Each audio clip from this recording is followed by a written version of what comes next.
Voice of south நேயர்களுக்கு வணக்கம். இந்த நேர்காணலில் நாம் சந்திக்க போவர் அரசியல் விமர்சகர் திரு ராமசுப்ரமணியன் அவர்கள். வணக்கம் சார். வணக்கம் மிஸ்டர் பாலாஜி. பாஜகவினுடைய தேர்தல் அறிக்கை நேற்று வெளியிடப்பட்டிருக்கு. அம்பேத்கரினுடைய பிறந்தநாளான நேற்று வெளியிடப்பட்டதை பெருமையாகவும் அவங்க சொல்லியிருந்தாங்க. குறிப்பாக அது புனிதமான நாளும் கூட அப்படின்னு பிரதமர் மோடி அவர்கள் குறிப்பிட்டிருந்தாரு. இப்போ இந்த தேர்தல் அறிக்கை எப்படி பார்க்கிற பொழுது காங்கிரஸ்க்கு ஒரு கவுண்டராக இதை நம்ம எடுத்துக்க முடியுமா இந்த தேர்தல் அறிக்கையை? அல்லது இதுல சொல்லப்பட்டிருக்கக்கூடிய ஒரே நாடு ஒரே தேர்தல், பொது சிவில் சட்டம் அமல்படுத்தப்படும், தேச பாதுகாப்பு, தேச நலன், மூன்றாவது பொருளாதார நாடாக உயர்த்துவோம், இப்படியான சில மேனிஃபெஸ்டோக்கள் இருக்கும் விதத்துல இருக்கு எப்போதும் போல அப்படின்னு சொல்றாங்க. நீங்க எப்படி ஒட்டுமொத்தமாக இந்த தேர்தல் அறிக்கையை பார்க்குறீங்க? இந்த தடவை பிஜேபியினுடைய தேர்தல் அறிக்கையில எதையும் கமிட் பண்ணாம ஜென்ரலா எல்லாத்தையும் சொல்லிட்டு போயிட்டாங்க. வயசானவங்களுக்கு, டிரான்ஸ்ஜெண்டர் அப்படிங்கிறவங்களுக்கு பொருளாதாரத்தை 3வது நிலை கொண்டு வருது, டெவலப்டு நேஷன்ஸ், இப்படிலாம் நிறைய விஷயங்கள் அதெல்லாம் ஜென்ரல். அதில் இன்னும் ஸ்பெசிஃபிக்கா என்ன அப்படிங்கிற மாதிரி சொல்ல முடியாத அளவிற்கு. அப்புறம் எலக்ட்ரிசிட்டி, அதுக்கு சார்ஜஸ் எல்லாம் எல்லாமே பண்ணிடுவோம் எல்லாருக்கும். அப்புறம் free ration will continue for another 5 years. இதெல்லாம் இந்த 3 கோடி பேருக்கு இது ஒன்று ஸ்பெசிஃபிக்காக சொல்லணும்னு சொன்னால் 3 கோடி பேருக்கு வேலை, இது வீடுகள்லாம் கட்டி தரப்படும் அப்படின்னு ஒன்று. அது நம்ம பண்ணினீங்களா பண்ணலையான்னு கேட்கறதுக்கு ஒரு சொல்லலாம். அடுத்தது 3 கோடி பெண்களை லட்சாதிபதிகளாக மாற்றி விடுவோம் அப்படிங்கிற மாதிரி. பட் இது ஒன்றும் இந்த தேர்தல் அறிக்கையை ஒன்றும் ஏதோ ஒரு ஜெனரல் ஏதோ கொடுக்கணுமே கொடுத்துருக்காங்க, அவ்வளோதான். ரெண்டாவது, இதையும் அந்த காங்கிரஸோடதையும் கம்பேர் பண்ணவே முடியாது. அது ஸ்பெசிஃபிக்கா இதை பண்ணுவோம், இதை பண்ண மாட்டோம் அப்படிங்கிற மாதிரி எல்லாம் ரொம்ப தெளிவாக இருக்கின்றது. இன்ஃபேக்ட் மேனிஃபெஸ்டோவை பொறுத்த வரைக்கும் ஐ திங்க் இட் ஹஸ் காங்கிரஸோடைய மேனிஃபெஸ்டோ, எலெக்ஷன் மேனிஃபெஸ்டோ, அது ஒரு பெரிய ஹீரோ மாதிரி ஆயிடுது இந்திய அளவில். இதுல ஒன்றும் கிடையாது. ஏன்னா 2 தடவை நிறைய விஷயங்கள்லாம் சொல்லிவிட்டு அது எதுவுமே நடக்கலான்னு திருப்பி கேள்வி கேட்குறாங்களே, எதுக்காக ஜென்ரலாக சொல்லி விடுவோம் எல்லாரும் சௌக்கியமா இருக்கணும், பொருளாதாரத்தை மேம்படுத்துவோம், சிறு குறு தொழிலை சரி செய்வோம், அப்படி இப்படின்னு என்னத்தையும் ஒன்று சொல்றாங்க. ஸோ இதுல ஒன்றும் பிரயோஜனம் இல்லாத ஒரு விஷயம் தான். ஒரு 30 ப்ராமிசஸ் பண்ணியிருக்காங்க. இதுல வேடிக்கை என்ன பாருங்க, நீங்க 2 விஷயம் சொன்னீங்க. ஒன்று, இந்த யூனிஃபார்ம் சிவில் கோட் அதை கொண்டு வர போறேன். அது எப்பவுமே சொல்றதுதான். அது ஒண்ணுதான் ஸ்பெசிஃபிக்கா அவங்க சொல்லியிருக்கிறது. அடுத்தது பாத்தீங்கன்னா ஒரே நாடு ஒரே தேர்தல். இது சாத்தியம் இல்லாத ஒன்று. இது நாட்டுக்கு மிகப்பெரிய பிரச்சனையை உருவாக்கக்கூடிய ஒண்ணு. ஒரே நாடு ஒரே தேர்தல் என்பது இது இயற்கை இல்லாத ஒன்று. நாட்டுக்கு நல்லதை நலம் பயக்காது அப்படிங்கிறதுல ரொம்ப சந்தேகமே இல்லாத ஒரு ப்ராமிஸ். ரைட். இப்ப இதெல்லாம் சொல்றாருன்னா இது யாரு? இந்த எலெக்ஷன் மேனிஃபெஸ்டோனா ஒரு பாஜகங்கிற கட்சியோட தானே இருக்க முடியும். ஆனால் இது என்னன்னா மோடியோட கேரண்டி அப்படின்னு சொல்லிட்டு போடுறாங்க. அப்போ ஒரு தனி மனித துதி எந்த அளவுக்கு படுத்துக்கணும்? ஒரு எலெக்ஷன் மேனிஃபெஸ்டோ ஆஃப் பார்ட்டி. அந்த பார்ட்டி எப்படின்னா உலகத்திலேயே மிகப்பெரிய பார்ட்டி. அந்த பார்ட்டியினுடைய மேனிஃபெஸ்டோ, எலெக்ஷன் தேர்தல் அறிக்கை, அது என்ன சொல்றதுன்னா மோடியினுடைய உத்தரவாதம். என்ன இது? ஒரு தனி மனிதனை துதி, தனி மனிதனை சுத்தியே எப்படி இருக்குன்னு எல்லாரும் சாஸ்வதமா என்ன? காங்கிரஸை பொறுத்த வரைக்கும் தேர்தல் அறிக்கை கதாநாயகனா இருக்கலாம். ஆனால் பாஜகவை பொறுத்த வரைக்கும் மோடி தானே கதாநாயகன். யார் இல்லைன்னு சொன்னா அதுக்காக அந்த கட்சியே மோடியா தான் இருக்க முடியும் எப்படி சார் சொல்ல முடியும்? கட்சியினுடைய அந்த கட்சியினுடைய கதாநாயகன் இந்தியால ரொம்ப பிரபலமானவர், உலக அரங்கில் மிக வல்லமை பொருந்தியவராக இருக்கின்றார். இதெல்லாம் ரைட்டு. பட் ஒரு கட்சியினுடைய ப்ராமிஸ், அதுவும் உலக அளவிலே மிகப்பெரிய கட்சி அப்படின்னு மாறுதட்டி கொள்ளுகின்ற பாஜக, அது கேரண்டி யாருன்னா மோடியோட கேரண்டினா இது என்ன இது? அப்ப ஒரு தனி மனுஷனை சுத்தியே இந்த கட்சி என்று நடந்து கொண்டிருந்தா அப்புறம் இதை பத்தி என்ன சொல்றதுன்னு எனக்கு தெரியல. இந்த தனி மனித துதிங்கிறது ரொம்ப கேவலமா போயிடுதுன்னு நினைக்கிறேன்.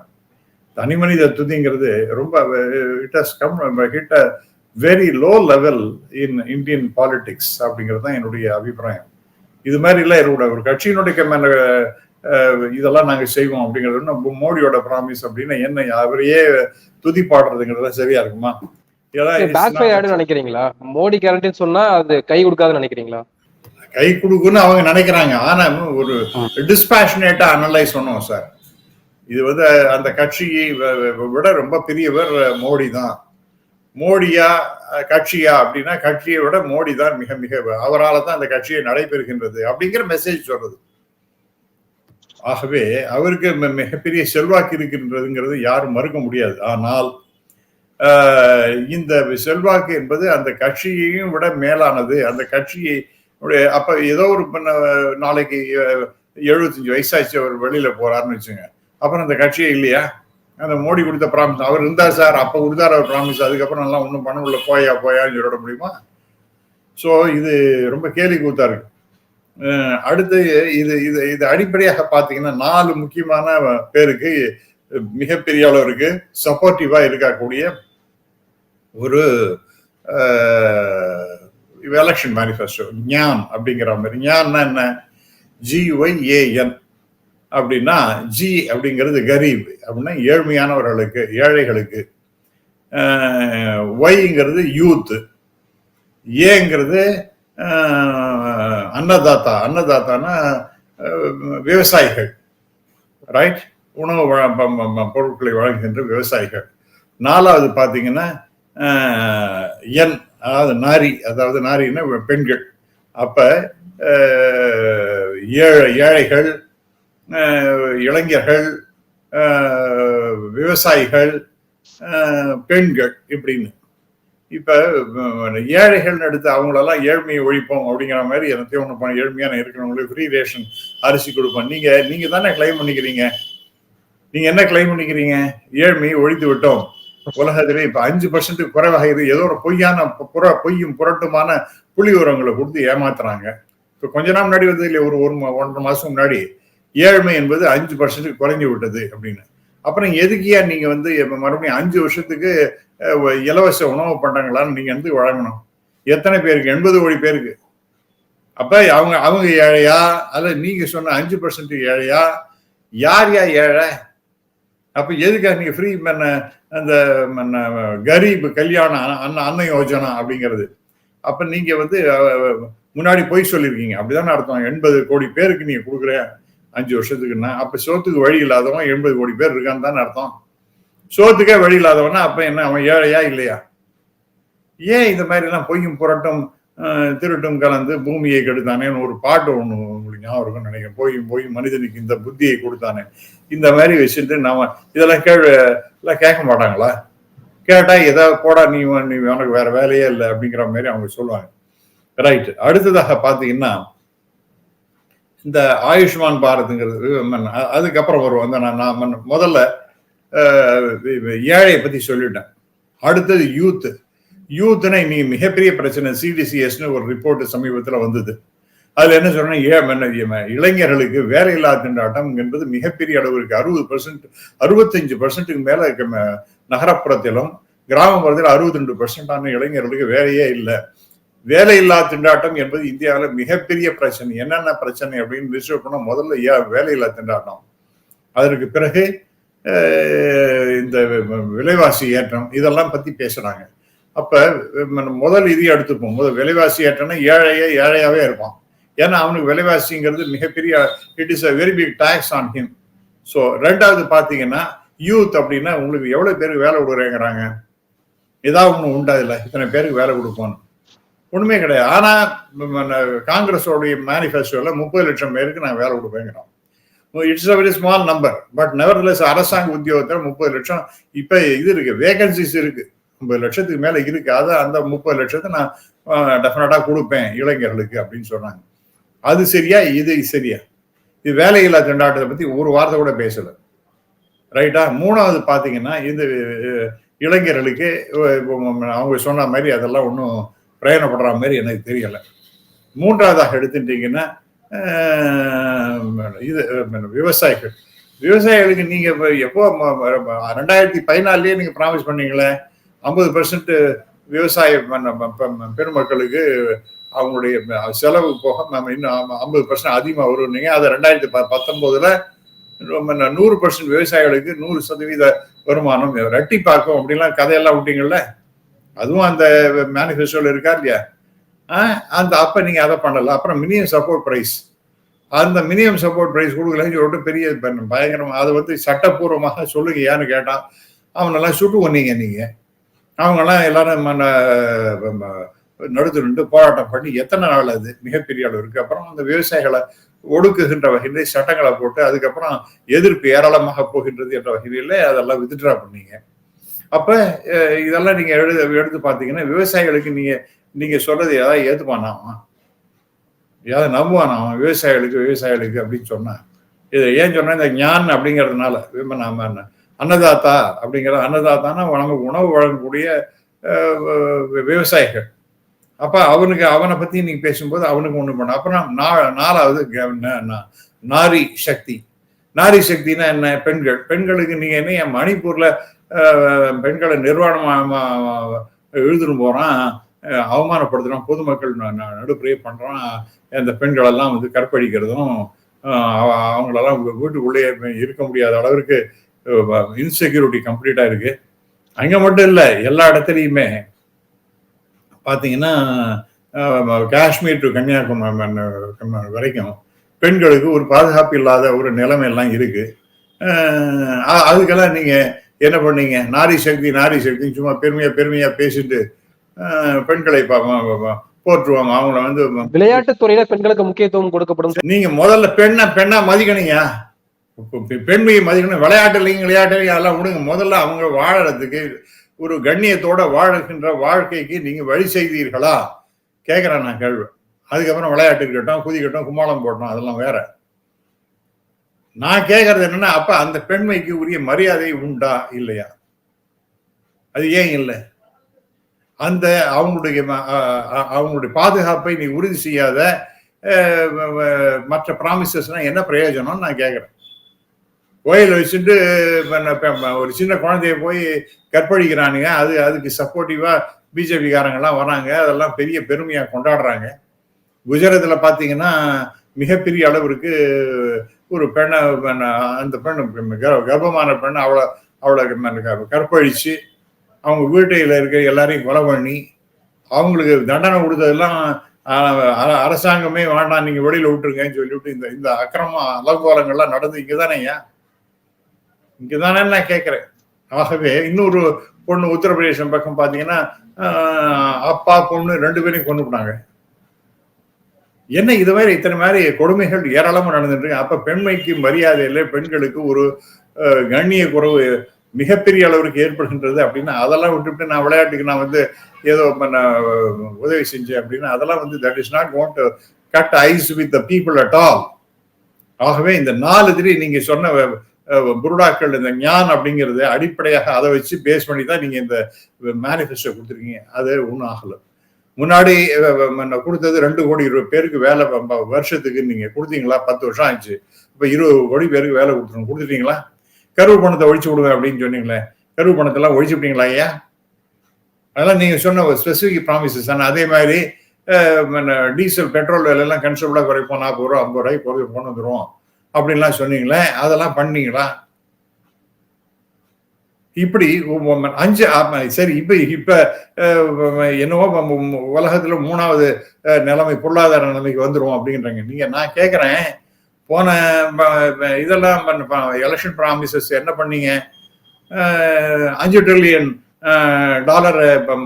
எக்கானமி நீங்களா வந்துடுதா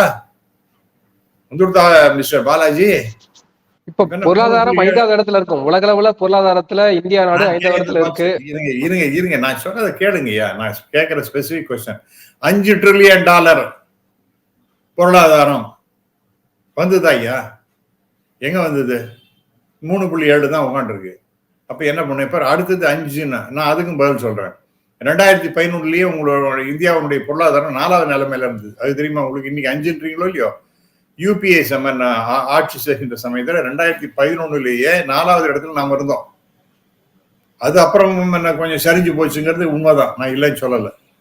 ஆனால் அந்த அப்பவே 4வது நிலைமையில இருந்து இப்ப 5வது நிலைமைக்குன்னு வந்திருக்கின்றது.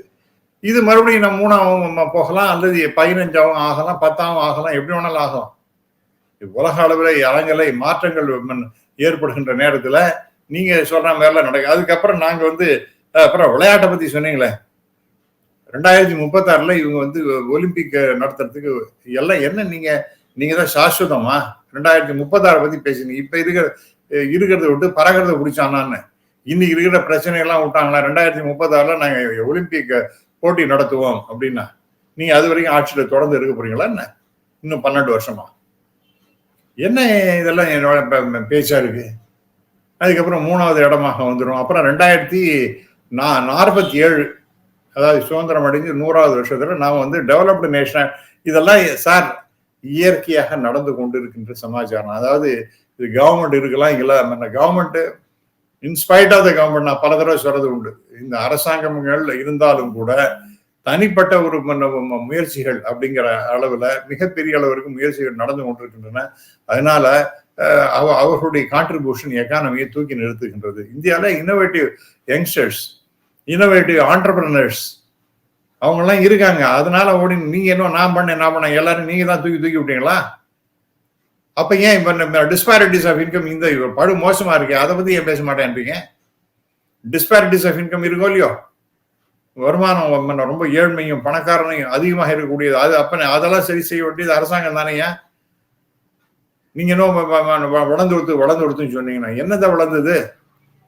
இந்த வித்தியாசங்கள் வேறுபாடுகள் இன்னைக்கு கண்ட்ரிஸ் பத்தி போட்டிருக்காங்க. 4வது 5வது இடம்லாம் போட்டுட்டு அதை பத்தி கம்பாரிசன் போட்டிருக்காங்க. படு மோசமா இருக்கு. $2600 தான் வருட வருமானம் இந்தியால. அது என்னடான்னா படு மோசமான நிலை 118வது இடமும் உலகத்துல இருக்கு. அப்ப ஏன் அதை சொல்ல மாட்டேன்றீங்க? எக்கானமி 5 தனி மனித வருமானம் வந்து இவ்வளவு படு மோசமா இருக்கு அப்படின்னா அதை ஏன் பேச மாட்டேன்றீங்க?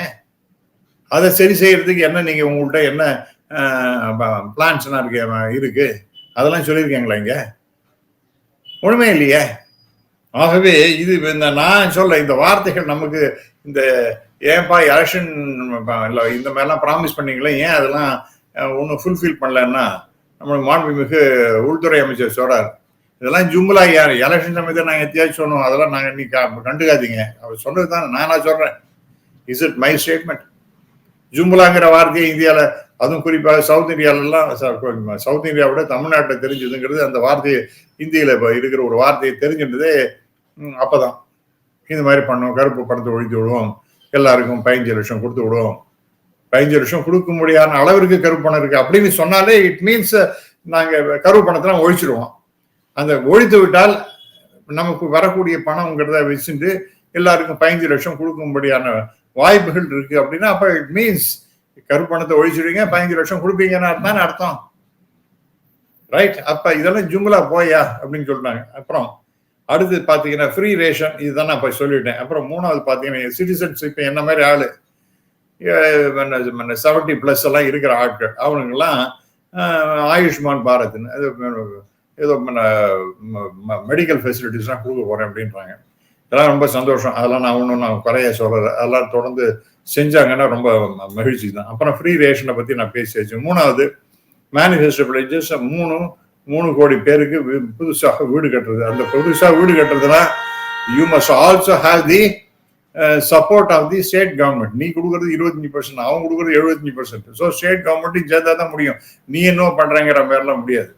அடுத்து பாத்தீங்கன்னா cheap pipe line availability for gas, அதெல்லாம் வரட்டும், அதெல்லாம் கொஞ்சமா டெவலப் ஆகிட்டு இருக்கு. அப்புறம் electricity to poor households, அதெல்லாம் கொடுக்க போறேன்றாங்க.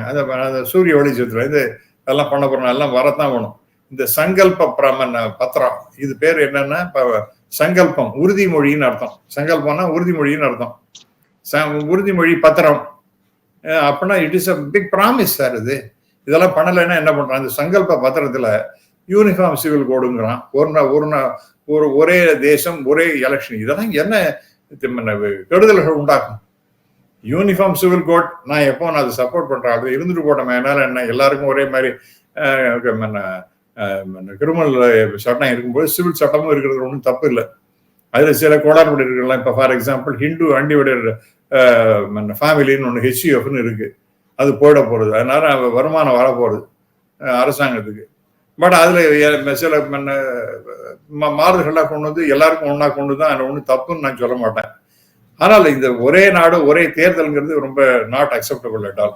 அப்புறம் மூணு இப்ப இது வரைக்கும் 1 கோடி பேருக்கு பெண்களுக்கு ஒரு லட்சாதிபதி ஆகிட்டாங்கன்னா அவங்கள அப்புறம் அடிஷனா 3 பேர் 3 கோடி என்ன கேம் பிளான் அவங்களுக்கு இருக்கு? எப்படி ஆக போறாங்க? ஏதாச்சும் மந்திரத்தால மாங்காயை வர வச்சிட போறாங்களா? என்ன பண்ண போறாங்க கேட்டா, நாங்க வந்து லோன் கொடுக்க போறோம், முத்ரா லோன் நாங்க நிறைய வாரி வழங்கும் வள்ளலா இருக்க போறோம் அப்படிங்கிற மாதிரி. அடுத்து பாத்தீங்கன்னா ஸ்பெஷலி இது வந்து இதெல்லாம் ஒன்றும் சின்ன சின்ன விஷயம் தான். நான் சொன்ன ஒன்றும் உப்பு சப்பு இல்லாத விஷயங்கள்லாம், அதாவது ஸ்பெஷலி ஏபிள்டு பீப்புள், அதாவது உடல்நிலை சரியில்லாதவங்களுக்கெல்லாம் priority will be given for housing, அது அப்படின்னு சொல்றாங்க. அப்புறம் ஹெல்த் கேரை வந்து breast care, cancer, cervical cancer, anaemia இதெல்லாம் சரி செய்வதற்காக பல விஷயங்களை மேற்கொள்வோம். அப்புறம் ஸ்ட்ரிக்ட் கிளாஸ் ஃபார் இப்போ பரீட்சை எழுதும்போது அந்த தேர்வு ரெக்ரூட்மெண்ட்டுக்கு அதுல வந்து நிறைய ஊழல் நடக்குதுன்னு இவங்களே வெளிப்படையா சொல்றாங்க. நான் கேட்கிறேன், இதெல்லாம் சொல்றீங்களே, நம்ம தமிழ்நாட்டுக்கு எங்களுக்கு வேண்டாம் ஏன் நீட்டுன்றாங்க, நீட்டு போன்ற இந்த மாதிரி நுழைவு தேர்வுகள் வேண்டாங்க, அதை பத்தி என்ன பேச மாட்டேங்கிறேன். அப்ப அந்த மாநில அரசாங்கத்தினுடைய தேவைகளை பூர்த்தி செய்கின்ற ஒரு மத்திய அரசா தானே இருக்க முடியும். ஏன்னா ஃபெடரல் செட்டப்னு நீங்க சொல்லும் பொழுது அப்ப அவங்கள பத்தி நீ கவலைப்படலைன்னா என்ன அர்த்தம்? நான் சொல்றேன் நீ கேளு, you must listen to what I say அப்படிங்கிற மாதிரி, that how it is possible. அடுத்தது எம்எஸ்பி, நாங்க வந்து increasing the MSP, minimum support price, அதை நாங்க அதிகமாக நீங்க பண்ணினது என்ன? ஃப்ரம் டைம் டு டைம் நாங்க இன்க்ரீஸ் பண்ணிட்டே இருக்க முடியும். பட் ஏன் தகராறு அங்க வந்தது? மினிமம் சப்போர்ட் பிரைஸை நீ சட்டப்படியாக, எனக்கு அவர் தான் கேட்கறாங்க, மினிமம் சப்போர்ட் பிரைஸ் இவ்வளவு இருக்க போறது, 50% ஏத்த போறேன், அதை நீ எழுதி கொடு, சட்டத்தை போடுன்றா, நீ ஏன் கொடுக்க மாட்டேன்றீங்க? இந்த ப்ராமிஸ் எல்லாம் இதெல்லாம் நாகல ஒழிச்சுக்கிற ப்ராமிஸ் தான், இதெல்லாம் ஒன்றும் பிரயோஜனம் கிடையாது. அதாவது கேரண்டி, இது கேரண்டி கொடுக்குறாங்களாம், இந்தியாவை 3வது மிகப்பெரிய பொருளாதார நாடாக மாற்றி விடுவோம், அதுக்கப்புறம் அது 5லேருந்து 3ஆ மாத்திடுவோம், இதெல்லாம் கேரண்டி. அது இயற்கையா நடக்குது. நீங்க அரசாங்கத்தினால ஒண்ணும் இல்லை. நான் சொல்றது என்னன்னா, சாதாரணமா தொழில் செய்யக்கூடிய பாலாஜியிலேருந்து பெரிய தொழில் செய்யக்கூடிய அவங்களுடைய தனித்தனியான எஃபர்ட்னால ஒரு நாட்டினுடைய பொருளாதாரம் இம்ப்ரூவ் ஆகிட்டு இருக்கு, ரைட்? அப்ப அரசாங்கம் வந்து எல்லா தொழிலும் நடக்கிறதில்லை. நீங்க கேட்டா என்னன்னா, வேலையை கொடுக்கவே இல்லைன்னு சொன்னா, தொழில் நான் பண்ணுங்க, உங்களுக்கு பக்கோடா போடுறதும் தொழில் தானே, அது செய்யுங்கன்னு தான் நமக்கு சொன்னாங்க. பக்கோடா போட்டு வியாபாரம் பண்ணி நீங்க வாழ்க்கையில முன்னேறுங்கள் அப்படின்னு சொல்றாங்களா? இல்ல இல்லையா? நானா சொல்றேன்னா சார், பக்கோடா போடுங்க ஏன்னு சொன்னாரா இல்லையா? அப்ப இந்த தேர்தல் அறிக்கை வந்து தமிழ்நாட்டுல ஒரு தேராத அறிக்கை அப்படின்னு எதிர்கட்சி விமர்சனம் செய்யறாங்க. நீங்களும் உட்பட வந்து இதுல ஒண்ணுமே இல்ல, உப்புச்சற்பே இல்லைன்னு சொல்றீங்க. ஆனால் வட மாநிலங்கள் இம்பாக்ட கிரியேட் பண்ணாதான் நம்ம சொல்லிட முடியுமா சார்? வட மாநிலத்தை விடுங்க சார், அவங்க வந்து தேர்தல் அறிக்கையும் பாக்குறது ஒண்ணும் இல்லை, ராமா ராமா கிருஷ்ணா கிருஷ்ணான்னு சொல்லிட்டு குறிப்பாக உத்தரப்பிரதேசம், ராஜஸ்தான் போன்ற இடங்கள்லாம், மத்திய பிரதேசம், இதெல்லாம் அந்த கவு பெல்ட்டுங்கிற இடத்தெல்லாம் அவங்களுக்கு இந்த ராமர் கோயில் கட்டிட்டாங்கன்னு எனது சிடிசிஎஸ் ரிப்போர்ட்லேயே சொல்றாங்க, ராமர் கோயில் கட்டினது எங்களுக்கு மகிழ்ச்சி, ரொம்ப சந்தோஷம்னு சொல்லிட்டு உட்காந்துறேன். அது அப்ப அவங்களுக்கு மற்றதெல்லாம் மறைஞ்சு போடும். அங்க கோயில் கட்டாங்கன்னு சொல்லிட்டு அதையே சொல்லிட்டு உட்காந்துருக்க ஆட்கள். அவங்களுக்கு வந்து பொருளாதார வளர்ச்சி, நல்ல படிப்பு வேணும், நல்ல சுகாதாரம் வேணும், இதெல்லாம் பத்தி கவலைப்படுறதில்லை. அவங்களுக்கு இந்த மாதிரி ஒரு விஷயத்துல ரொம்ப ஈடுபாடு வச்சுட்டு அவங்களுக்கு படிப்பை பத்தி எல்லாம் கவலை கிடையாது. ஏதோ ஒன்று வேலையா வேணுமா, தமிழ்நாட்டுக்கு வாயா, நீ எல்லாரும் அங்கேருந்து இங்க வந்து வேலை பார்த்துட்டு பணத்தை சம்பாதிச்சுன்னு போங்க அப்படிங்கிற மாதிரி வந்துட்டாங்க அவங்க. ஸோ நீங்க வடநாட்டுல எப்படி இருக்குன்னு தெரியல. இது ஆனா இப்போ மக்கள் இந்த எலெக்ஷன் மேனிஃபெஸ்டோ ரொம்ப சீரியஸ் எல்லாம் எடுத்துப்பாங்களான்னு எனக்கு தெரியல. ஏன்னா இந்த மாதிரி நிறைய சமயத்தில் எலெக்ஷன் மேனிஃபெஸ்டோ எல்லாம் பார்த்துட்டோம், அதெல்லாம் உண்மையாவே நடக்கிறதும் கிடையாது. ஏன் உதாரணம் சொல்றேன், ஈவன் காங்கிரஸ் வேணாலும் எடுத்துங்களேன். இந்திரா காந்தி அம்மையார் 1971 அவனுடைய ப்ராமிஸ் என்ன தெரியுமா? கரிபி ஹட்டாவ், ஏழ்மையே ஒழிந்து போ அப்படின்னு அவங்க வந்து சாபம் கொடுத்துட்டாங்க, அதெல்லாம் ஒழிச்சிரும் அப்படின்னு. இன்னி வரைக்கும் ஏழையாவே இருந்துட்டு இருக்காங்க. அதனால அந்த அர்த்தமே கிடையாது நம்ம கொடுக்குற ப்ராமிசஸ்னா. இது வந்து ஏதோ ஒரு சடங்கு மாதிரி நடக்கக்கூடியது. ஆனா இதுல வந்து பொறுப்பாக தேர்தல் அறிக்கையை தயாரித்திருப்பது என்பது காங்கிரஸ் பண்ணியிருக்காங்க, பிஜேபி அப்படி பண்ணல. ஏதோ ஏன் நம்ம இதை பத்தி நம்மளுடைய எதையும் கேள்வி கேட்க முடியாது, இப்படிக்கு இது ஒரு ஜென்ரலா இங்கே இல்லை அங்கே நெய்தர் ஹியர் 4 இறங்குற மாதிரி ஒரு தேர்தல் அறிக்கை கொடுத்தாங்க. அவ்வளவுதான். In the nutshell it has no meaning at all. அது வந்து ஒரு பெரிய அர்த்தமில்லாத தேர்தல் அறிக்கை என்றுதான் நான் சொல்லுவேன் சார். இந்த நேரத்துல ராஜ்புத்திரர்கள் அப்படின்ற ஒரு சமூகத்தினர் அவங்க வந்து பெருவாரியாக வட மாநிலங்கள் இருக்காங்க. அவங்க பாஜகவுக்கு எதிராக பாஜகவினுடைய எம்பிக்கு எதிராக வேட்பாளராகவும் இருக்கிறாரு. இப்போ அவரு தனிப்பட்ட நபருக்காக ஒட்டுமொத்த ராஜ்புத்திரர் சமூகமே ஒன்று திரண்டு போராட்டம் நடத்துவதை நம்ம பார்க்கிறோம். அதுவும் குறிப்பாக குஜராத்ல நடக்குது. இது எப்படி போய் முடிவு நினைக்கிறீங்க? இன்னொரு புறம் அந்த வேட்பாளரும் வந்து ஒரு குறிப்பிட்ட சமூகத்தை சார்ந்தவரா இருக்காரு, அவங்களுடைய வாக்கு வங்கியும் முக்கியமா இருக்கு அப்படின்றாங்க. பட்டிடார் அவர் அந்த பட்டிடார் எண்ணிக்கை ரொம்ப அதிகம், ராஜபுத் எண்ணிக்கை குறைவு. அதனால பட்டிடார நாம வந்து ராஜபுத்துக்காக பட்டிடாரை எதிர்த்துட்டோம்னா நிறைய இடத்துல லூஸ் பண்ணிடுவோம் அப்படிங்கிற மாதிரி பயப்படுறாங்க. பட் ராஜபுத்துங்கிறது இதோ குஜராத்ல மட்டும் இருப்பதாக நீங்க நினைக்க வேண்டாம். ராஜபுத்லாம் நிறைய பேர் ராஜஸ்தான்ல இருக்காங்க, ஒரு கணிசமான எண்ணிக்கையில மத்திய பிரதேசம் இருக்காங்க. அதனால படுகோதல இருக்காங்க. அவங்க ஓட்டு போட மாட்டேன்னு சொல்லிட்டு அக்னி முன்னாடி நின்றுட்டு சத்தியம் பண்ணியிருக்காங்க. ஸோ அந்த அளவுக்கு வெறுத்து போய் பிஜேபி மேல, அதாவது அந்த மாதிரிலாம் பேசக்கூடாது. அதாவது ஒரு கம்யூனிட்டியை வந்து இழிவா இந்த அளவுக்கு தரக்குறைவாலாம் பேசுறது யாருமே ஏற்றுக்கவே மாட்டாங்க. அது பேசினது ஒரு மிகப்பெரிய அளவுக்கு சரிவை தான் ஏற்படுது. அதாவது 26-26 அப்படின்னு சொல்லிட்டு குஜராத்தில் அடிச்சிடலான்னு பார்த்தாங்க. பட் அது நடக்க போறது இல்லை. இந்த தடவை 26 இடமும் ஜெயிப்போம் அப்படிங்கிறது 100% சக்சஸ்ங்கிறதுலாம் இந்த தடவை இருக்குமாங்கிறது வெரி வெரி டவுட்ஃபுல். அதனால அங்க சரிவு, ஈவன் அதர்வைஸ் சரிவு ஏற்படுன்றாங்க. இப்ப இந்த ராஜபுத் சமாச்சாரத்தினால இன்னும் எவ்வளவு சரிவு ஏற்படுமோ தெரியாது.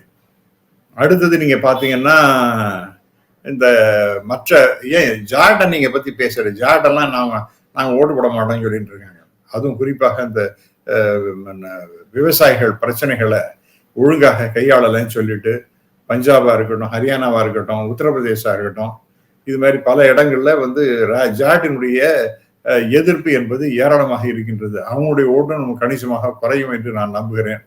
அதே மாதிரி ராஜபுத் ஓட்டு இப்படிலாம் பார்த்தீர்கள் என்றால் ஐ திங்க் பிஜேபி போன தடவை மேலாம் ஜெயிக்கிறது வாய்ப்பு இல்லை.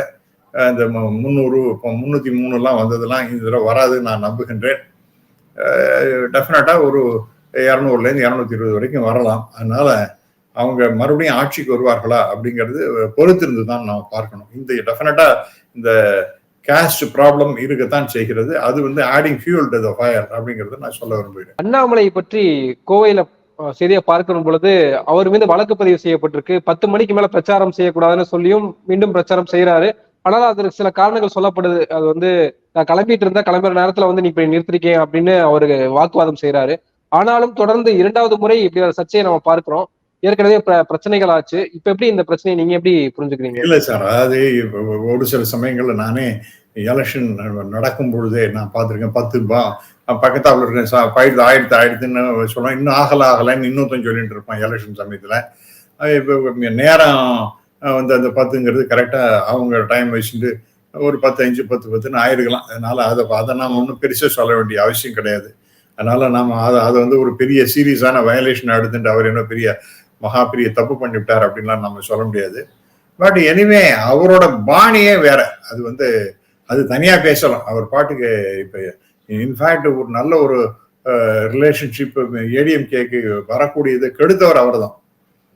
திரு இபிஎஸ் வந்து அவர் வந்து சிஎம் கிடையாது அப்படின்னு நான் ஒத்துக்க மாட்டேன். 2026 கேண்டிடேட்னு நான் ஒத்துக்க மாட்டேன்.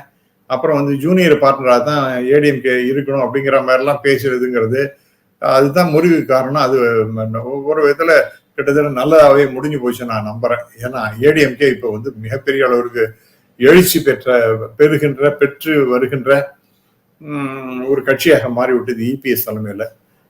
அவரை நீங்க சாதாரணமா இடம் போடாதீங்க. அவங்களுடைய கட்சி எஸ்பெஷலி திரு அண்ணாமலை பேசுற பேச்சு அது 2000 எலெக்ஷன் 4ஆம் தேதி ஜூன் ரிசல்ட் வந்த பிறகு ஏடிஎம்கேயோட தலைமை வந்து டிடிவி தினகரன் கையில போயிருந்து பேசுற பேச்செல்லாம் மிகப்பெரிய அளவுக்கு கொதிப்பை அதிமுக மத்தியில ஏற்படுத்தி இருக்கின்றது என்பது உண்மை. அதெல்லாம் கொஞ்சம் சுணக்கமா இருந்தவங்களாம் கூட வீரியமாக இப்ப அதிமுகல வேலை செஞ்சு கொண்டிருக்கின்றார்கள். அதனால இந்த ஒரு நல்ல ஒரு ரிலேஷன்ஷிப்பை கெடுத்ததுங்கிறது அண்ணாமலை தான். நாம இந்த let us not talk about ஒரு 5 நிமிஷம் 3 நிமிஷம் ஏதோ எக்ஸ்ட்ரா பேசினா அதை பற்றிலாம் நாம பெருசாக எடுத்துக்க வேண்டாம். பட் அந்த கூட்டணி முறிவதற்கு அடிப்படையான காரணம் என்பது திரு அண்ணாமலை அவருடைய தௌர்ஷன்யமான பேச்சுக்கள், நடவடிக்கைகள், அப்படிதான் நான் சொல்ல விரும்புகிறேன். தௌர்ஷன்யம்னா ஒரு திமிர்தண்டித்தனம். நன்றி சார், பல விஷயங்களை பொறுமையா பகிர்ந்திருக்கீங்க. உங்க நேரத்துக்கு மிக்க நன்றி. நன்றி சார், நன்றி.